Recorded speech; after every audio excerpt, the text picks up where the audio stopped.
Gatorade makes you smell like power! It's so powerful it sells itself in other people's commercials. Power. Well, time to continue the trend of weak episodes in the reboot with this week's focus, Musclecup. Not a bad name if I do say so myself. It's a play on Buttercup's name that sounds fine and makes sense, so I give it a pass. It basically gives you exactly what you expect. Buttercup with muscles. However, just because the name of the title itself is good, doesn't necessarily mean that the episode is, as is clearly proven by the content because, simply put, this one's a doozy. I don't know if this is top 5 absolute worst episodes of the season material, but man is it down there. At least for me personally. I, Absman, hereby declare the Breepo Depot officially open! Today's story of the week brings us the grand opening of a cheese store known as the Breepo Depot. The grand opening is being performed by a muscle milk mascot who goes by the name of Absman, a guy with rock solid abs that are so incredibly strong they can cut through ribbon. I mean, okay, I guess it's still pretty cool he can cut through something with his abs at all, cause I sure as hell can't. But I don't know what his muscle maxifier has to do with the opening of this cheese store. Maybe they're both owned under the same parent company or something. I couldn't tell you. As the ambassador of tough, the monarch of muscles, and the duke of glutes. Make note of that last one because just like his nickname, this episode is literal ass. I'm guessing this guy must be a recent sensation because we've never heard of him before in the show, but clearly Buttercup amongst the rest of her sisters know this guy and makes a big deal of him. Oh, and would you look at that? Fuzzy's here too. Almost forgot he was even a part of this reboot, to be honest.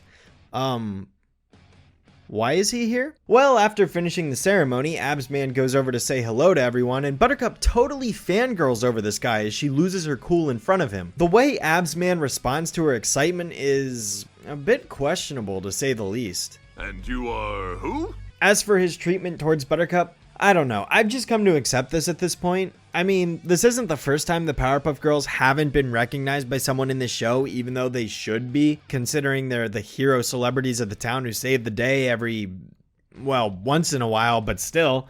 They do save it every now and then, so you'd think they'd get a little street cred. Whatever.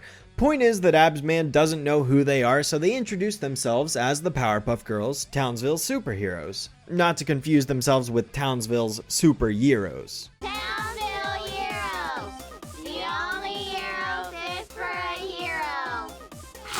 Nom nom nom nom! Open late! At least it's a clever play on words, I guess. Still, that side shot with Blossom looks horrible. And then we get Terry Crews over here mocking the girls and questioning who their villains are in typical members-only fashion. Superheroes? Oh, you're so tiny. Who are your villains? Insects? What? Come on, we got real villains, like...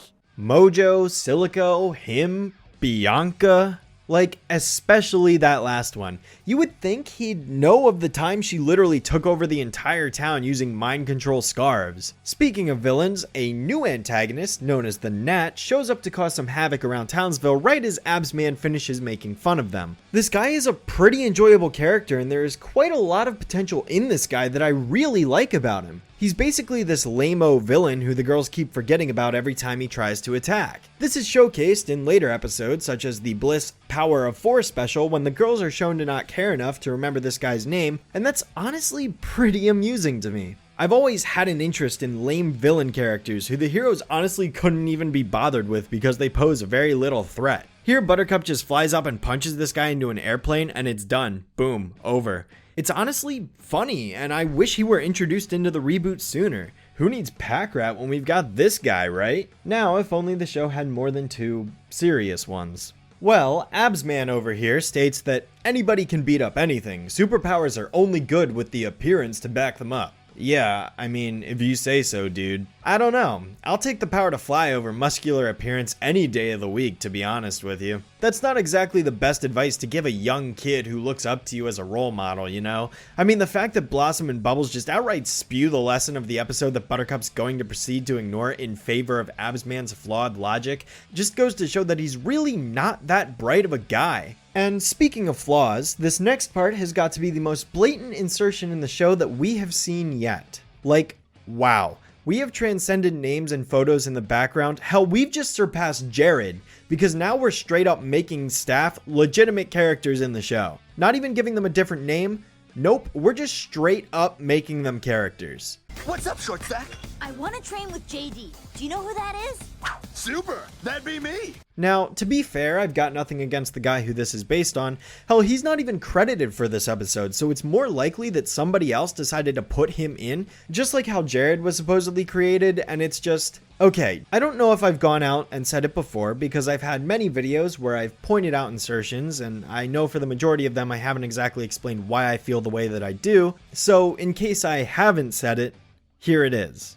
It's not that I don't like those who worked on this reboot. That's not true at all. I'm sure they're fine people. But let me ask a question.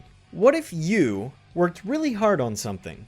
Like really, really hard, and it became mega successful. Then, somewhere down the line, somebody else took your success, took your work, and used it to promote themselves by plastering their name and face all over an inferior version that shares the same name as your creation, essentially riding your coattails. It's fine to create something transformative of another person's work, and I have no issue with that. I'm not saying there can't be any insertions in the show at all, but like, you've got to know when it's too much.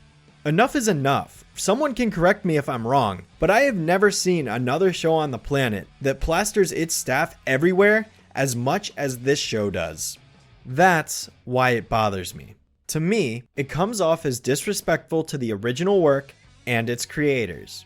I mean, who knows? Maybe I'm in the wrong here, maybe there's another perspective, but that's just how I see it. So that's all I have to say on the matter. Anyways, so this guy tells Buttercup to work out and drink the muscle milk. She does, and then she turns into this abomination. Excuse me.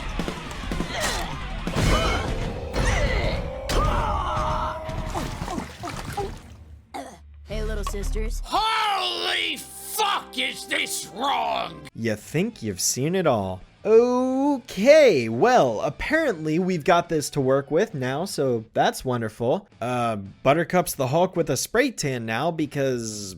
why exactly? 'Cause my body is a temple, and everybody knows. All temples are orange. 'Cause all temples use spray tan. As if the bulk muscles weren't enough in Clawdad, right? Like, this logic is stupid and unfunny, just like her attitude. Once again, Blossom spells out the moral for her and she just shrugs it off because she's got better things to do, I guess. Pardon me, but I'm probably going to skip past most of the Buttercup stuff from here on out just because I don't want to make you look at this hulking mass of muscle longer than necessary. Thankfully, Blossom gets a call from the mayor requesting the girls' help downtown. Now there's something you don't see every day. The mayor actually calling the girls for help for once. Imagine that. Should we get Buttercup? Nah, we can handle it without her. I think it's fair for me to have my doubts, and they are proven correct when they arrive on the scene, get caught, and call for Buttercup to come help and save them because they literally cannot handle anything in this show without her. I find it ironic that for a show that claims to promote girl power, it constantly relies on the most boyish character to come save the day while putting the other two in the damsel in distress role all the time. So much for breaking down gender tropes. This show claims to be progressive, and time again, it completely disproves itself. But yes, the two are flying around for their lives, trying to avoid this giant horned toad that the gnat calls upon them. I can at least compliment the gnat for his second attack on the town, which is literally just the first plan done again because he's that stupid enough to try it, and funnily enough, it actually works. Like, how often do you see a villain try the same plan twice and have it work the second time? You don't see that very often. But yeah, Buttercup shows up on the scene to save her sisters, and like I mentioned earlier, she doesn't remember his name, so she just calls him the first thing that comes to her mind. Having a good time? Carlton? Carlton? That's not even close. Like I said, the gnat is probably the best part of the episode. But unfortunately for her, when she tries to fly, she fails because her muscles are too heavy, leading her to head back to the same gym that made her swole in the first place to ask for some help. Terry Crews is back once again promoting his muscle maxifier, to which Buttercup begs for help so that her sisters can be saved. It is here that Terry reveals that he's a complete and total fraud and walks out of this muscular suit to reveal that he's really just a scrawny dude who's all talk, unlike the real Terry Crews, who is clearly a badass. In comes this other guy who apparently represents the jam part of the gym jam because yes, that's seriously how this place works. I like jam. Next, we get a montage of Buttercup chilling on a couch instead of getting fit, and somehow she magically grows even larger than she was before. I did it. I'm a miracle worker. I'm ready to save my sisters. Personally, I feel that if I don't censor this part, I'm probably gonna get demonetized or something, and I really don't want to take that risk, so you're welcome. Also, how in the heck is becoming a couch potato supposed to make you lose weight? Like, how on earth does that even make sense? I genuinely don't know what these two were thinking at the start of this experiment. Well, long story short, Buttercup magically loses all of her weight in the span of a couple of seconds because that's how that works, and she just magically back to normal so she can save her sisters from the toad monster by lifting up the side of the terrarium with one arm. Come on. I mean, the show's been doing better with having actual villains of the week in season 2, but man, it has been lazy with the girls getting trapped in their escape. You're honestly telling me that a glass terrarium, a boiler room closet, and a fucking piece of rope tied to candle wax are enough to keep any combination of the girls trapped? Like, I'm not trying to nitpick, but it's a pretty major flaw when your hero should have the ability to escape from a trap easily and they just don't because the writing says so. Like, it's not even that the glass was laser proof or something. Honestly, it would have helped if Blossom and Bubbles attempted to break out by punching the case a few times or shooting the laser eyes only to have it bounce all over the place, because it'd make it look like they couldn't actually escape. The gnat could even explain that it's a special kind of fiberglass or something that makes it hard to shatter. It's a terrarium with a clearly visible opening, so why can't the girls just, fly out or something? It's not hard. Furthermore, why can't Blossom or Bubbles lift up the terrarium but Buttercup can? What an atrocious excuse for Buttercup to save the day, just like she always seems to be doing, while the gnat gets eaten alive by the same horned toad that he sicked on the girls earlier, thus resulting in a happy ending for the characters, but certainly not the spectators who understand the basic concepts of storytelling. I'm not a fan of this episode. Not at all. The idea of Buttercup bulking up was not the best decision in the first place, considering the anatomy of the Powerpuff Girls does not take this kind of body type into consideration and was executed poorly as a result. I mean, I have no idea how you're supposed to make this look good. I have several issues with the writer insertion, as I mentioned earlier. I despise Blossom and Bubbles' treatment in this episode by making them completely incapable of fighting for no legitimate reason. I despise that the two of them are rescued again with an absolutely horrid excuse as to why they couldn't escape themselves. I found Absman's treatment towards Buttercup completely asinine and is the epitome of fake. All in all, Musclecup is very low on my list of season 2 reboot episodes, and I probably would put it in my top 5. Make no mistake though, it's not the worst one there is, but it's pretty darn close.